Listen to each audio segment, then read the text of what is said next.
Are we washed up YouTubers that's never reached legend status? Because I always thought that we were kind of OGs in the game. And maybe I was on my high horse. But when they had the freaking Mr. Beast games and we're not even in there, I was like, man, they didn't even invite us, dude. What was it was supposed to be YouTube only? YouTubers? All the old school OG YouTube. And you know what? I even checked all of our spam, like old emails, if we got invited or not. I'm telling you, me and Bart used to get mad because we're like, they never want us to be a part of the Asian Excellence fucking Gold House, any of that. And I realized they're just emailing the other email that. That's our fault. We have a booking email you guys don't check? Yup. And then we get so many opportunities with people that wanted to collab and spend money on us, and why don't they just DM us like regular human beings? Well, we also got DMs, but we never check our DMs, so that whole hidden section probably has a. Do check my DMs. No, I remember when Ryan started doing social media, he said he just checked all the DMs. No, my DMs. The JK DMs hadn't been answered for like years. For years, yeah, I know he's right. Damn. He's right. So many missed opportunities. But check this out, okay? I was watching Tim's vlog. Pull this out. Boom, Tim's vlog. And I got hella nostalgic, man. Am I doing this with audio or no audio? Maybe just skip around. You ain't got to watch the whole vlog. Oh man, they look so successful and legendary. Vlog number 1190. Wow, this guy's dedicated. 1100 vlog. Wow. You can fast forward. We don't need to see his fucking face. Oh wow. Jesus. Okay. Here we go. Dude, Batch and fucking D-Storm? These are OG YouTubers. Dude, I felt like, oh man, like that would have been so cool. And he's eating spam. No one wants to hear you talk, Tim. Move on. It is a vlog. Fucking out of all these people, didn't he just get canceled and shit for whatever reason? He's at Beast Games? That's what I'm saying. Why the fuck did he go? I'm not, no hate. I'm just saying. Yeah, no hate. But is that Santino? I remember when Fusi started. So if you're gonna do OG, OG needs to mean OG. Yeah. Is that Hank Green or Steve? No, not Steve Green. Is that Steve Green? Yeah. Young Steve Green. Lame Steve Green, dude. Who's that guy? Oh, Jesse. Oh yeah. Okay, he's OG. Yeah, and then he ain't even OG, dude. Who's that? Rice Gum. Oh, that's not OG. Alex isn't even OG. Oh no, it's Alex. Casey's not even OG. He's legend status. Legend, but he's not OG though. They're all legends though. Well, that's the thing. They didn't say he brought 50 OGs. He said he brought like 50 legends.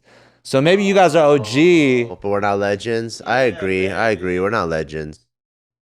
They're sponsored by Motrin? Damn. That's pretty legendary. I need ibuprofen. Is that Mystery Guitar Man? Where? Right there. That's not him? It's Mystery Guitar Man. Oh, it's from my side angle. Yeah, he's OG. He's OG. Rug. But that's FaZe Clan, nah? Who the fuck is Rug? I think that's FaZe Clan. Who the fuck is Rug? So this isn't OG, this is legendary. It's just like, Who's that? I recognize her, but I forgot her name. You guys supposed to know all these people, man. We were not, okay. All I want to say though is for being YouTubers, we weren't very good YouTubers. No. We never embraced the role of a YouTuber. In what way? So like a lot of our friends, they loved being a YouTuber. They loved the title. They went to all the events. We were like embarrassed that we succeeded on YouTube. And we were judging ourselves while we enjoyed it. It was like my teenage self was bullying me and going, "You gay, bro. Like, why you so gay? You like with your friend making clown things on YouTube." And then so when they had these events, I was like, you know what? I'm going to change the game and we're going to go in with tank tops and dickies because we're not like others. It was the gayest shit. It was even more gay because we're different. We got to represent. So I'm going to come in looking like a straight thug, but I'm not thugging anymore. Yeah. It was so gay.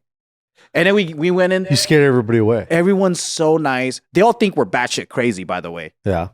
David told me. So everyone's hella nice. Asian, but also like Ryan Higa wasn't there. Kev Jumbo. All the real goats weren't there. We didn't see no Wong Fu. They weren't there. But after I saw this, I was like, man, like looking back, man, like why was I so gay? Like why didn't I just like full on just go with the YouTube flow? Like why was I? You feel like you pushed it away a little bit. I didn't embrace the role I was given. I didn't own being a YouTuber. Do you feel like you have regrets about it?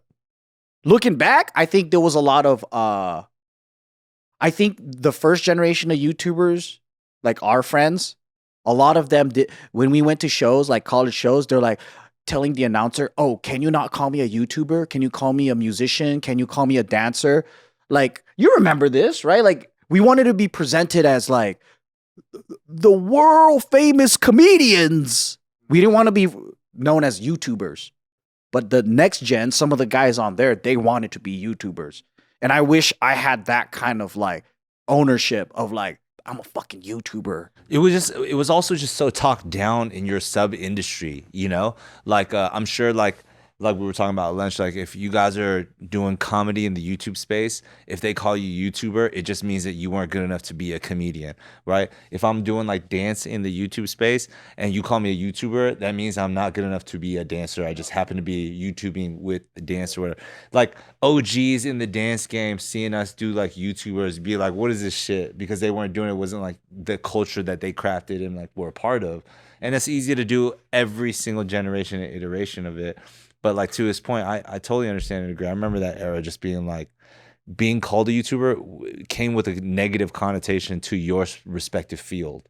YouTube was purgatory. It was a stepping stone. So like Justin Bieber, it's a launch pad, right? Childish Gambino, like a lot of like when he was Donald Glover doing skits, like it was kind of like, it was a launch pad to go into mainstream.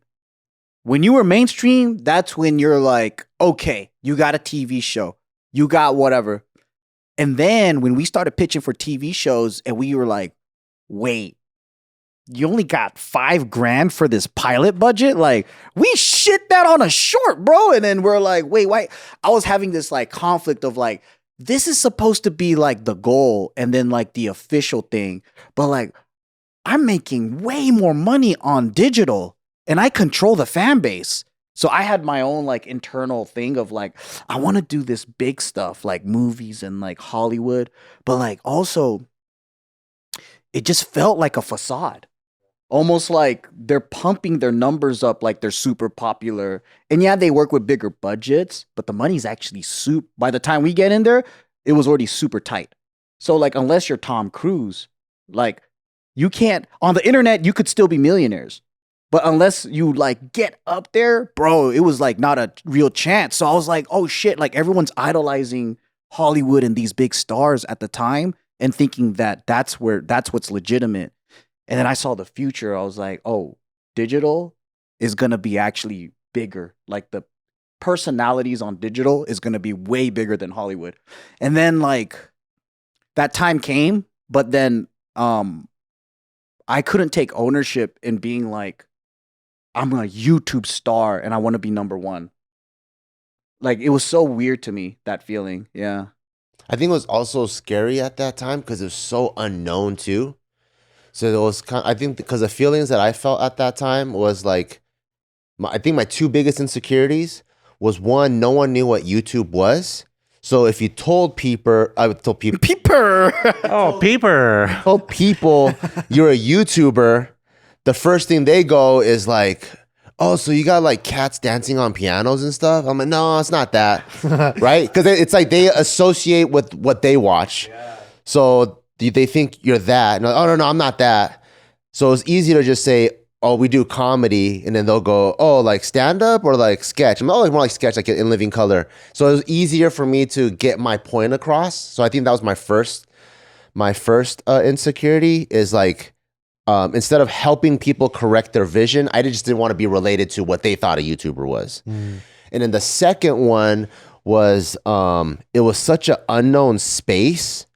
I feel like it was almost like UFC when it first started, where if you told people you're an MMA fighter, like, oh, what is that? Like human cockfighting?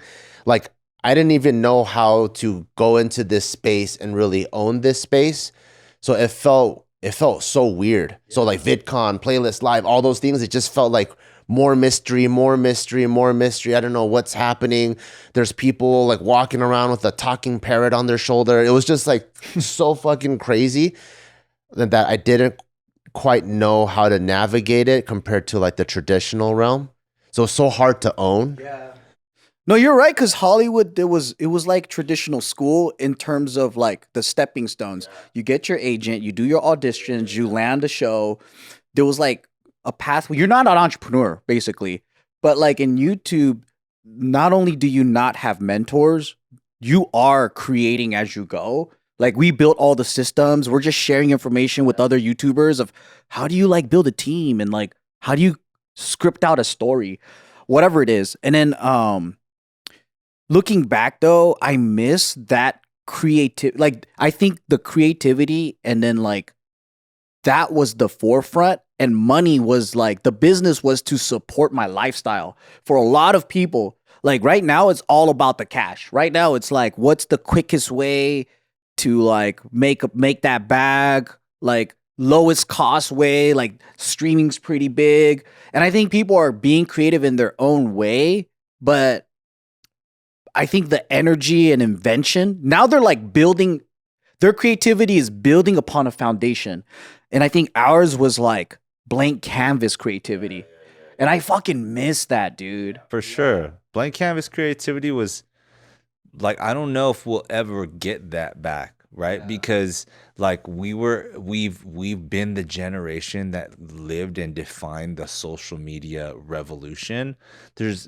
I'm sure there's going to be new iterations and stuff like that, but like there's only going to be so many new iterations. Nothing's going to be as groundbreaking as like YouTube and Instagram and like Twitter, you know, like it I could stand corrected and we all get sucked into a brand new social media. Could be. Yeah, it could be for sure. But it hasn't been so far. Reading something or seeing something still or processing something in video. That's basically the most that we can do with like the technology and hardware we have. It's like we got to be a part of the beginning, which also meant every mistake as well. But like we got to be at the beginning of it and be a part of the blank canvas. Anything else after that is going to be our next billionaire is going to be some kid from like Uganda looking at Mr. Beast and being like, I want to do YouTube videos, and like he's gonna do it. Yeah, it's like building upon a foundation, right? Like Hoist Gracie, like basically built UFC with his branding and everything, but like he wasn't the top money maker. Like I don't think he reaped the fruits of his labor. You're talking about the Hollywood stuff. Like we just saw Obsession, right? That basically broke $230 million on a $750,000 budget. But the whole controversial conversation, which is it's so funny to scrutinize an anomaly when this is the system that's completely in place. But what you got, like the art director that got less than $7,000 for the whole movie.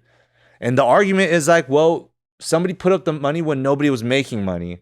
So it's like when you sign on to do a job, you do your job and that's it. Like whether it flops, if it flops and makes zero money, it's not like you got to pay your money back. So there's an argument there. But at the same time, when you're going from $750,000 to $230 million, and you hear rumors that the main actor, the indie actor, the girl made like 20 grand, you know, it's like there's room to say wow. But what if the movie made nothing? Yeah. Yep. Absolutely. Would anybody say anything? You know what I'm It's the saying? launching pad of all their careers. Whereas though, if it was like a YouTube project, hypothetically, that's the blank canvas we got to run with. You didn't know you were going to make $15 on a project. But you take on all the risk because the YouTube. But you also know sometimes if like an extra $5,000 came in from it, like that was your $5,000 to play with. So it was a different risk reward era. But the truth of this entire video is that no, you're just not a legend, Joe.